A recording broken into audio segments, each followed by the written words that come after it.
Eu vou começar com uma frase: quanto mais cedo, melhor, mas nunca é tarde demais. Eu não sei se já ouviram essa frase não é minha. Eu a ouvi de um médico brasileiro, o Dr. Alexandre Kalash, ex-diretor de Envelhecimento e Saúde da Organização Mundial da Saúde. Eu vou voltar a comentar sobre essa frase lá na frente, no final da minha explanação. Primeiro, eu espero que ninguém aqui tenha medo de dentista. Sabem por quê? Porque eu sou um cirurgião dentista de formação e odontopediatra por vocação. E essa vocação para a odontopediatria aflorou entre o meu último período na universidade e os 2 primeiros anos de atividade profissional. Nessa época, o Conselho Federal de Odontologia não permitia você se formar e já fazer especialização. Você tinha que ter 2 anos de atividade clínica, como geral, né? E nesses 2 anos, eu vi que ficava muito menos estressado atendendo crianças do que adultos traumatizados. E vi que esses adultos eram traumatizados porque foram mal atendidos quando criança. E eu descobri uma maneira simples de conquistar a confiança da criança. E era ter, sabe o quê? O máximo de dados sobre ela. Eu nunca, na primeira consulta, a não ser nos casos de emergência, por traumas, por exemplo, eu pedi para a criança me mostrar a boca ou os dentes. A primeira consulta era para ela me conhecer. E eu tirava o máximo de informações. Não só aquelas informações normais, que fazem parte do que a gente chama de anamnese, que é nome dos pais, endereço, se tem alguma queixa. Eu saía para a vida dela, para aquelas que já tinham capacidade de responder. Acima de 2 anos e meio, a gente já consegue se comunicar. Se já frequentava a creche ou a escolinha, ou qual era a sua escola, o nome da sua professora, se tinha animal de estimação, qual era esse animal de estimação, se tinha a vovó, o vovô, o nome, tudo isso eu anotava. Não tinha computador, era uma fichinha. Tudo anotado, todos os dados possíveis. E esses dados eu armazenava. Na visita seguinte dessa criança, quando ela voltava, ela não sabia, mas antes de ir lá na sala de espera recebê-la, eu sempre ia buscar a criança, nunca ninguém levava. Eu utilizava esses dados que eu tinha acabado de ver.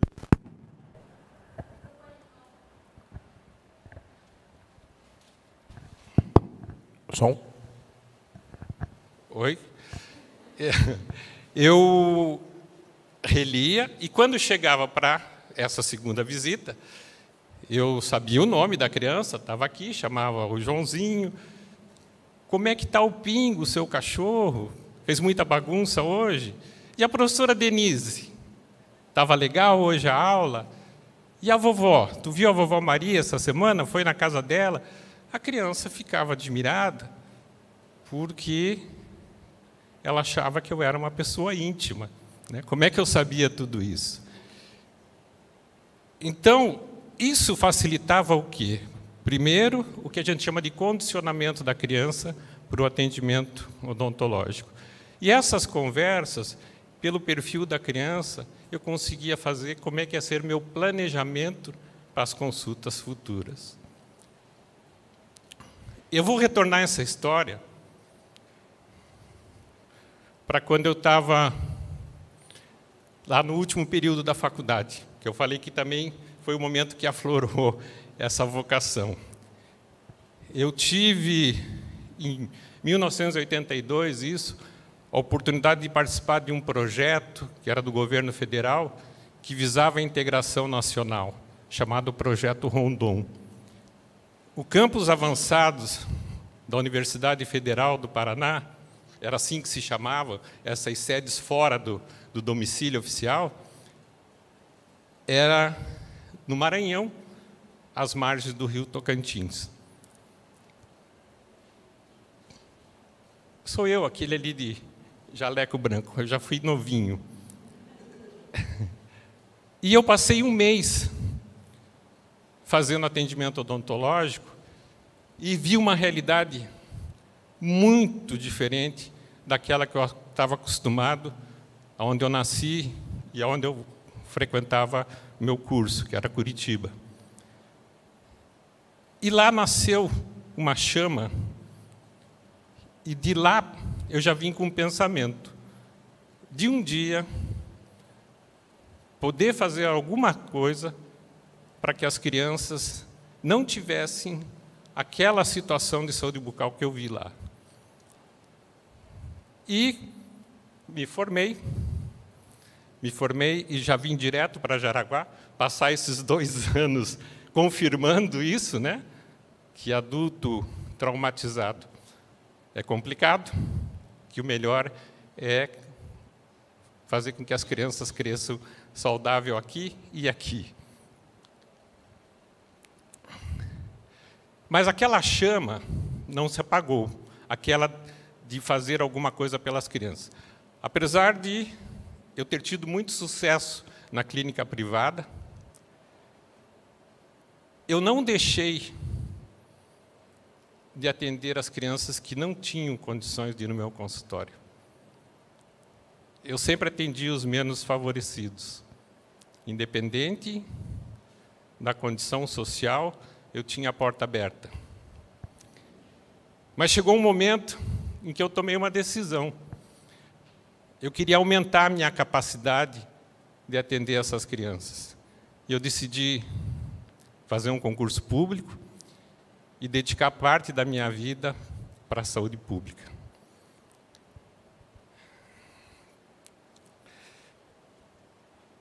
E quando eu entrei na saúde pública, eu já tinha um projeto na minha cabeça. Um projeto de implantar em Jaraguá um programa de atenção precoce, baseado numa experiência da Universidade de Londrina, onde eu tinha feito a minha primeira pós-graduação nessa área. Mas eu precisava convencer os gestores dessa necessidade. E eu precisava do quê? De dados. E não existiam dados sobre a saúde bucal das crianças de 0 a 5 anos no município. Então, o primeiro passo foi o quê? Coletar dados. Eu pedi autorização para visitar todas as creches existentes naquele momento, no município, e com os dados e análise desses dados, eu pude mostrar para os gestores que mesmo Jaraguá, sendo uma cidade, já era desenvolvida, comparado com os padrões que eu tinha conhecido, nós tínhamos problemas sérios de cárie precoce na infância. Em crianças com menos de 3 anos de idade, já tinha uma porcentagem significativa de doença instalada. Então, com dados, com análise de dados e com um projeto, o secretário, na época, deu ok. Vamos implantar esse programa em Jaraguá. Esse programa, nesse formato, foi pioneiro no Brasil. E eu fui convidado, daí para frente, a falar sobre ele em todas as regiões do Brasil, em congressos de odontologia e de odontopediatria. E muito me orgulha que hoje esse programa está relatado nesse livro, que é o livro que conta a história da odontopediatria no Brasil. Mas, paralelo a isso, eu nunca parei de estudar. Apesar das pós-graduações que eu fiz na área de odontologia, foram mais de uma, eu fui diversificando um pouquinho e fui indo para outras áreas. O meu mestrado foi em saúde e meio ambiente, depois fiz especialização em avaliação e saúde na Escola Nacional de Saúde Pública, fiz pós-graduação em administração de empresas, onde eu pude conhecer metodologias de planejamento, que a gente não aprende isso em faculdade de odontologia. E isso foi me levando, dentro da Secretaria da Saúde, para um outro lado. Eu fui delegando, o programa não morreu, né? Outros odontopediatras assumiram, alguns, que eu agradeço até hoje, com competências maiores do que a minha, mas eu fui indo para a saúde como um todo, ajudando na gestão. E acabei indo para a área de planejamento do nosso município, planejamento em saúde. E não se faz planejamento sem o quê? Sem dados. Eu fui coordenador dos últimos 4 planos municipais de saúde do município. E a base para um bom plano municipal de saúde é a análise ou o que chamamos de diagnóstico situacional de saúde. O que é feito como? Coletando o maior número de dados possíveis de como se vive, do que se adoece e do que se morre em determinado local. Essas análises, hoje elas são públicas, é de domínio público. Quem acessar o site da prefeitura tem o plano e tem o diagnóstico. Então, isso permite que a gente realmente faça um plano focado nos reais problemas de saúde da população. E aí chegou 2020. Eu estava lá no planejamento da Secretaria. E 2020 nos surpreendeu com a pandemia. E no início da pandemia, ninguém sabia para onde ia, o que fazer. E o que a gestão precisava para tomar decisões corretas ou de menor impacto negativo para a população era o quê? Dados, informações. Jaraguá do Sul, já no início da pandemia, foi ágil, criou um comitê gestor que envolveu todos os poderes, né, executivo, legislativo, judiciário, a sociedade civil como um todo, e rapidamente criou um plano de contingência. Eu, por ser do planejamento, fui chamado para poder ajudar na elaboração de alguns indicadores para a saúde. E o que, se vocês lembrarem, todos vão lembrar, o que aconteceu no começo da pandemia? O mundo todo, além de ser uma doença desconhecida, estava em busca de alguns insumos, e dentre eles testes, né? Teve uma remessa de teste inicial, que eram os testes rápidos, mas depois viu-se que ele tinha muito falso negativo, então tinha uma dificuldade de testar. A gente praticamente só tinha teste quando a pessoa já estava internada, num estado mais avançado, mais complicado, e nós não tínhamos uma medida real do avanço dessa doença na cidade. Então, o que a gente tem que fazer? Tem que usar os dados. E que dado que a gente tinha, que eu sabia que tinha, que foi sugerido e foi implantado no plano de contingência? Existe, dentro do nosso sistema de informação, um registro chamado suspeita diagnóstica. Já existia um código na classificação internacional de doenças para coronavírus, não para Covid, mas para coronavírus. Então, a gente orientou, e um dos indicadores passou a ser medido, e é medido até hoje, eu já estou aposentado, mas eu recebo os relatórios, é o número diário de suspeitas diagnósticas nas nossas unidades. Os gráficos, hoje, naquela época a gente não sabia, se a gente medir esse indicador com os casos confirmados, os gráficos são iguais. Então, a gente conseguiu, desde o início, acompanhar um indicador que nos mostrava se a situação estava elevando, se nós íamos precisar aumentar leitos hospitalares, leitos de UTI, mesmo sem fazer teste. E outro exemplo da importância de dados, lá na pandemia, foi em determinado momento, numa dessas reuniões do comitê, eu não era do comitê, eu era uma pessoa que era chamada às vezes, eu fui chamado numa discussão sobre algumas medidas que estavam se discutindo, se implantaria ou não. E uma delas era sobre a redução no horário de funcionamento e número de pessoas nos supermercados. Eu pergunto, mas por quê? Porque tinha-se a ideia que o supermercado era o grande espalhador da doença. E eu fiz uma pergunta. Quem tem o dado que comprova isso? E ninguém tinha. Mas eu tinha, porque eu diariamente analisava tudo aquilo que nós tínhamos em todos os sistemas e que chegava na minha mão. E quando você tem um caso positivo, a notificação é obrigatória. E um dos itens da notificação é local de trabalho. E eu tinha análise dos locais de trabalho. Se o supermercado fosse o grande espalhador, e nessa fase aí a doença já estava bem alastrada, nós íamos ter, no registro de local de trabalho, um número significativo de funcionários de supermercado, que ficam 8 horas por dia dentro do supermercado. E não tinha isso.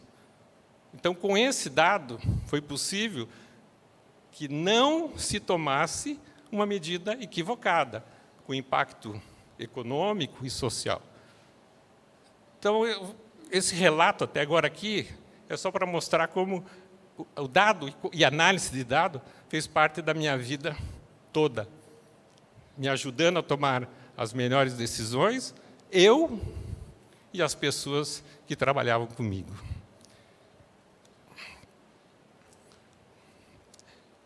E agora eu vou voltar lá para a frase. Quanto mais cedo, melhor, mas nunca é tarde demais. Por que eu coloquei aqui? Porque eu falei de uma vocação, né, que é a odontopediatria, mas eu, até os 50 anos de idade, não era mais tão jovem assim, eu não sabia que eu tinha outra vocação. Hoje eu tenho 64, e aos 50 anos, eu e um grupo de amigos criamos uma banda chamada Seu Celso. Apesar de eu nunca ter sido músico. E, a partir disso, eu descobri realmente a outra vocação. Eu me tornei um letrista. Eu não tinha a mínima ideia que eu tinha essa capacidade. E eu vou finalizar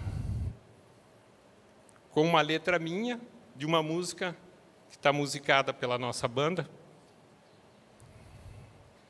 e que eu acho que tem tudo a ver com esse momento que nós estamos aqui hoje. Meu futuro é o presente, meu passado é recente. Não que eu queira a morte, sou um cara de sorte. Já bati minhas asas, construí minha casa, já comprei a mobília, já fiz uma família. E quem diria que um dia eu iria entender algo tão importante quanto o amanhecer? Meu futuro é agora, nesse exato momento, nesse exato local. Eu só não imaginava que ia ser tão legal. Obrigado.